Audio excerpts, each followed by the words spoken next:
Jacob. I'd been at Horizon Tech for 15 years. 15 long, grueling years where I'd given everything I had. I started as a fresh-faced 25-year-old, straight out of college with a degree in business administration, eager to make my mark in the world. Horizon was a mid-sized tech company in Austin, Texas, specializing in software solutions for small businesses. Back then, it felt like a dream job. The office had a startup vibe. Ping pong tables in the break room, free coffee, and a team that felt like family. I was hired as a junior account manager, but over the years, I climbed the ranks to become the lead client relations manager. I wasn't just good at my job, I was great.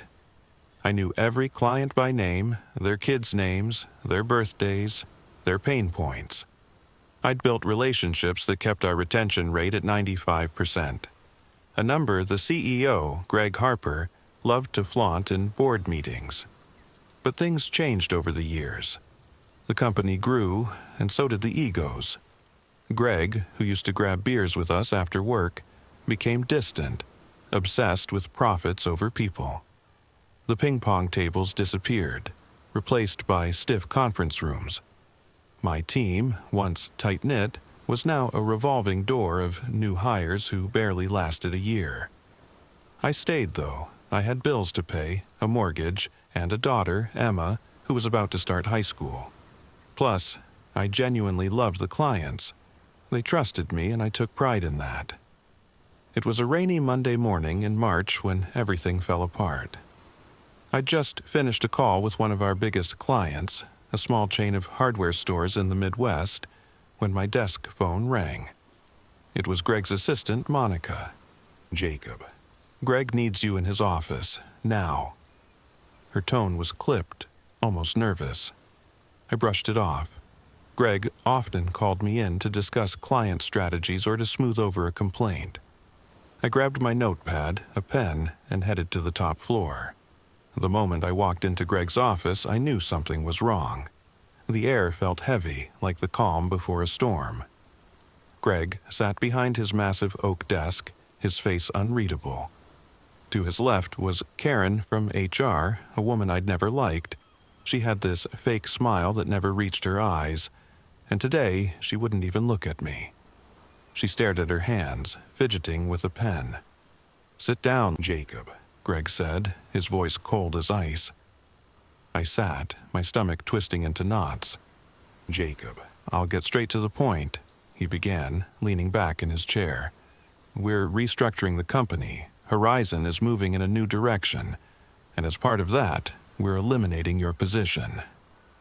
The words hit me like a freight train.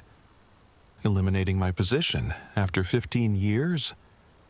I blinked, waiting for him to say something else, anything to soften the blow. But he didn't. "You'll need to clean out your desk by noon," he continued, his tone as casual as if he were discussing the weather. "Karen will handle the paperwork." I opened my mouth to speak, but nothing came out. My mind was racing. 15 years of loyalty, late nights, weekends, missed school events for Emma, all for this. I finally managed to croak out, "Why? I've done everything for this company. Our client retention is the best it's ever been because of me." Greg sighed, like I was a child who didn't understand. "It's not personal, Jacob. It's business. We're automating a lot of the client relations processes. Your role just isn't necessary anymore." Not necessary. The words stung more than I could describe. I glanced at Karen, hoping for some kind of support, but she just handed me a thin folder, my termination papers. "You'll find everything you need in there," she said, still avoiding my gaze. "We've included 2 weeks severance, but there's no option for negotiation." 2 weeks severance after 15 years? I felt like I'd been slapped. I stood up, my legs shaky, and walked out of the office in a daze. The walk back to my desk felt like a mile. My coworkers glanced at me, some with pity, others with curiosity, but no one said a word. I sat down at my desk, staring at the photo of Emma on my computer monitor. She was smiling, holding her soccer trophy from last year's championship. I'd missed that game because I was working on a client proposal. And now, it was all for nothing. I had 3 hours to pack up my life at Horizon Tech, and then what? I was 40 years old, a single mom, with no job and a mortgage to pay. Panic started to set in. But then, as I began to pack my things, a memory sparked in the back of my mind. Something I knew that they didn't. Something that could change everything. I stopped, my hand hovering over a stack of files, and a slow smile spread across my face. They thought they could just toss me aside after 15 years, but they had no idea what I was capable of. I sat back down at my desk, the panic slowly giving way to a strange sense of clarity. My hands were still trembling as I opened the top drawer and started pulling out personal items. A coffee mug Emma had painted for me at a school art class, a stress ball I'd squeezed during tough client calls, a small cactus I'd managed to keep alive for 3 years. But my mind wasn't on those things. It was on the company's client database, a clunky, outdated system that I'd been managing single-handedly for over a decade. When I first started at Horizon Tech, the database was a mess. It was a Frankenstein of Excel spreadsheets, random Word docs, and handwritten notes that the previous account manager had left behind in a cardboard box. I'd spent months, years really, turning it into something functional. I'd built it into a centralized system, complete with detailed client profiles, contract histories, and personal notes that made our relationships airtight. I knew things about our clients that no one else did, like how Mr. Thompson from the Midwest hardware chain preferred to be called on Thursdays because that's when he did his admin work, or how Mrs. Carter from the bakery supplier always needed a reminder to renew her contract because she was forgetful. That database was the backbone of our client retention, and I was the only one who truly understood how it worked. But here's the kicker. The database wasn't just some cloud-based system that everyone could access. A few years back, Horizon had a massive server crash, and we lost a chunk of data. After that, I'd insisted on setting up a manual backup system to prevent another disaster. It was a bit old school. A locked folder on my work laptop, password protected, with a physical USB drive I kept in my desk drawer as a failsafe. I'd told Greg about it at the time, but he'd waved it off, saying, "As long as it works, I don't care how you handle it." No one else in the company had access to that backup. Not Greg, not Karen, not even the IT guy, Dave, who spent most of his days playing solitaire in the server room. It was my little insurance policy, and I'd never thought I'd need to use it until now. I glanced at the clock. It was 10:15 a.m. I had less than 2 hours before I was supposed to be out the door. My heart started racing again, but this time it wasn't from fear. It was from adrenaline. I had an idea, a risky one, but if it worked, I could turn this whole nightmare around. I opened my laptop and navigated to the database. First, I exported the entire thing, every client profile, every contract, every note, into a separate file. It took about 10 minutes, and I kept looking over my shoulder, half expecting Karen to barge in and demand my laptop early. But no one came. Once the export was done, I deleted the original database from the company server. It wasn't hard. I had admin access, and Horizon's cybersecurity was a joke. A confirmation popped up. "Are you sure you want to delete this file?"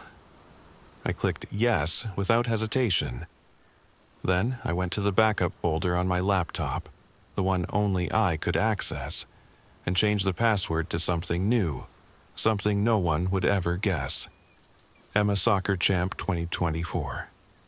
I copied the backup onto the USB drive, slipped it into my purse, and deleted the folder from my laptop entirely. By the time I was done, there wasn't a single trace of the client database left on Horizon systems, except for the copy I now owned. I leaned back in my chair, my mind buzzing. What I'd just done was probably illegal, or at least deeply unethical. But after 15 years of loyalty, after missing Emma's soccer games, after putting up with Greg's growing arrogance and the company's slow decline into a soulless machine, I didn't care. They'd thrown me away like I was nothing. Now, they were about to learn just how much I was worth. I started packing again, this time with purpose. I shoved my belongings into a cardboard box, photos, notebooks, a spare sweater I kept in my drawer for chilly days. As I worked, I overheard whispers from my co-workers. "Did you hear? They let Jacob go," one of them said. "After all she's done for this place? That's cold," another replied. I didn't look up. I didn't want their pity. I wanted something better, revenge. At 11:50 a.m., Karen showed up at my desk, her arms crossed. "Jacob, it's time," she said, her voice flat. I nodded, grabbed my box, and handed over my laptop. "Everything's in order," I said, keeping my tone neutral. She didn't even check it, just took the laptop and walked away. I headed for the elevator, my box under one arm, my purse, with the USB drive, slung over my shoulder. As the doors closed, I caught a glimpse of Greg's office on the top floor. He was laughing on a phone call, completely oblivious to the storm I was about to unleash. I drove home in a daze, the rain pattering against my windshield as I replayed the morning in my head. My little sedan felt like a safe haven compared to the sterile chaos of Horizon Tech's office. I lived in a modest, two-bedroom house on the outskirts of Austin, a place I'd bought after my divorce 5 years ago. It wasn't much, but it was mine.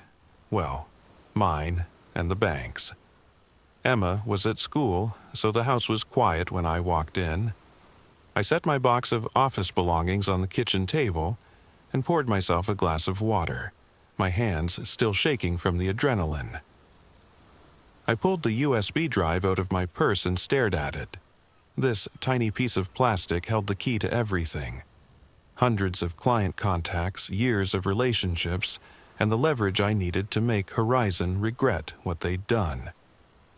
I sat down at my dining table, opened my personal laptop, and plugged in the USB drive. The client database loaded up, all 324 profiles, intact and ready. I scrolled through the list, names and memories flooding back. There was Mr. Thompson, the hardware store owner who always sent me a Christmas card. Mrs. Carter, the bakery supplier who'd once called me in tears because her business was struggling, and I'd helped her renegotiate her contract to keep her afloat. These weren't just clients. They were people I'd built trust with over years. And now, Horizon thought they could just automate those relationships? Good luck with that. I spent the rest of the afternoon planning. First, I needed to cover my tracks. I knew Horizon would figure out the database was gone eventually, probably by the end of the day when someone tried to pull a client file. They'd likely call me, maybe even threaten legal action. But I wasn't worried. I'd been careful. The laptop I'd turned in was wiped of any evidence, and the USB drive was my only copy. Plus, I knew Greg. He was too arrogant to admit a mistake this big to the board. He'd try to fix it quietly, which gave me time. My next step was to start my own business. I'd always dreamed of being my own boss, but I'd never had the guts to leave the stability of Horizon. Now, I had no choice, and honestly, it felt liberating. I spent hours that evening researching how to set up a consulting firm. I'd offer the same services Horizon did, software solutions for small businesses, but with the personal touch they were about to lose. I named my new venture Trust Tech Solutions, a subtle jab at Horizon's betrayal. By 9 p.m., I'd filed the paperwork online to register my LLC, using the last of my savings to cover the fees. It was official. I was in business. The next morning, I started reaching out to clients. I wrote a simple professional email. Dear client name, I'm reaching out to let you know that I've recently left Horizon Tech after 15 years to start my own consulting firm, Trust Tech Solutions. I've valued our relationship over the years and would love to continue supporting your business with the same personalized service you're used to, plus better rates and more flexibility. Let's set up a call to discuss how I can help.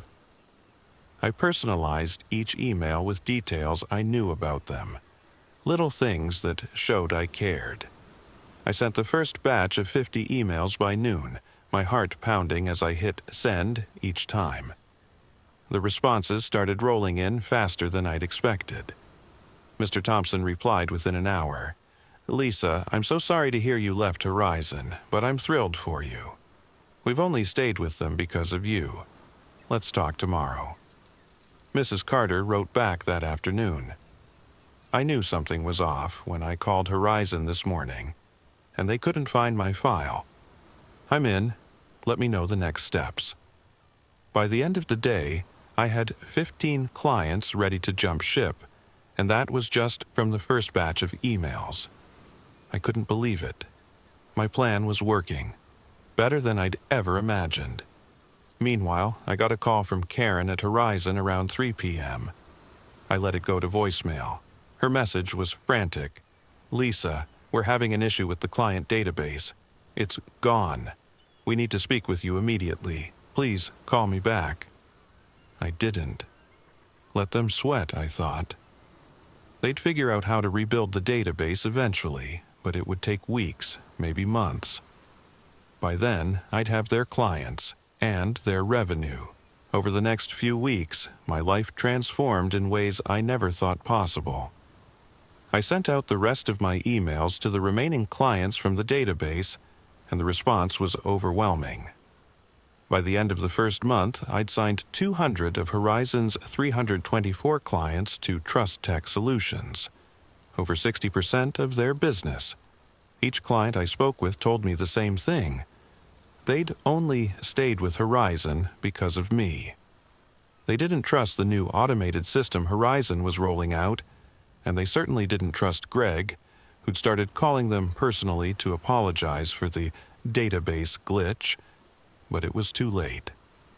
I offered better rates, 10% lower than Horizon's, and promised the kind of hands-on service they'd come to rely on. Most of them didn't even hesitate to switch. I set up a small home office in my dining room, with a second-hand desk and a new laptop I bought with the first payments from my clients. Emma helped me decorate, hanging a Trust Tech Solutions sign she'd made with construction paper and glitter above my desk. She was my biggest cheerleader, even though I could tell she was worried about me at first. Mom, are you sure this is going to work? She'd asked one night while we were eating pizza for dinner. I'd smiled and said, Sweetie, I've never been more sure of anything in my life. And I meant it. For the first time in years, I felt alive, like I was finally in control of my own future. Meanwhile, Horizon was falling apart. I heard through the grapevine, former co-workers who texted me updates, that Greg was scrambling to rebuild the client database from scratch. They'd hired a new IT team to try to recover the files, but without the backup, they were starting from zero. Some clients had called Horizon to cancel their contracts, only to be told their records couldn't even be found. One of my old colleagues, Sarah, told me Greg had a meltdown in a board meeting, shouting at everyone for not noticing how much I'd been carrying the company. She was the only one who knew how anything worked around here, he'd yelled, according to Sarah. I couldn't help but smile when I heard that. He was right, and now he was paying the price for underestimating me. By the third month, Trust Tech Solutions was thriving. I'd made enough to hire a part-time assistant, a college student named Mia, who was great with scheduling and paperwork. I was bringing in more money than I ever had at Horizon, and I was doing it on my terms. I set my own hours, which meant I could finally make it to Emma's soccer games.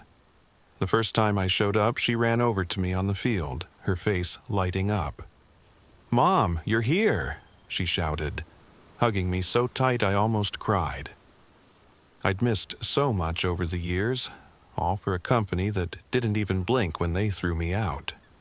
Now, I was making up for lost time, and it felt better than any paycheck ever could. As for Horizon, they never recovered. 6 months after I left, Sarah texted me that the company was filing for bankruptcy. They'd lost too many clients, and the cost of rebuilding their systems while hemorrhaging revenue was too much. Greg was forced to step down, and the board brought in a new CEO to try to salvage what was left. I didn't feel a shred of guilt. They'd made their choice when they decided I was not necessary. I'd given them 15 years of my life, and they'd given me 2 weeks severance and a cold goodbye. Now, they were learning just how necessary I really was. I did hear from Karen one more time, about 4 months after I left. She left another voicemail, her tone a mix of desperation and anger. "Jacob, we know you took the database. We're considering legal action. You need to return it immediately." I didn't call her back. Let them try, I thought. They had no proof, and even if they did, I'd already built my business. The database was just a starting point. I'd earned my clients' loyalty through years of hard work, and that's why they followed me. No lawsuit could take that away. A year after that rainy Monday, I was sitting in my home office, sipping coffee and looking over my latest financials. Trust Tech Solutions was on track to clear $500,000 in revenue by the end of the year, and I'd just signed a lease on a small office space downtown. Emma was doing great in school, and we were planning a trip to Disney World to celebrate her 15th birthday, something I never could have afforded on my Horizon salary. I leaned back in my chair, staring at the glittery sign Emma had made, and I laughed to myself. They thought they could fire me after 15 years and I'd just disappear, but I got the last laugh, and it was the sweetest victory I'd ever tasted.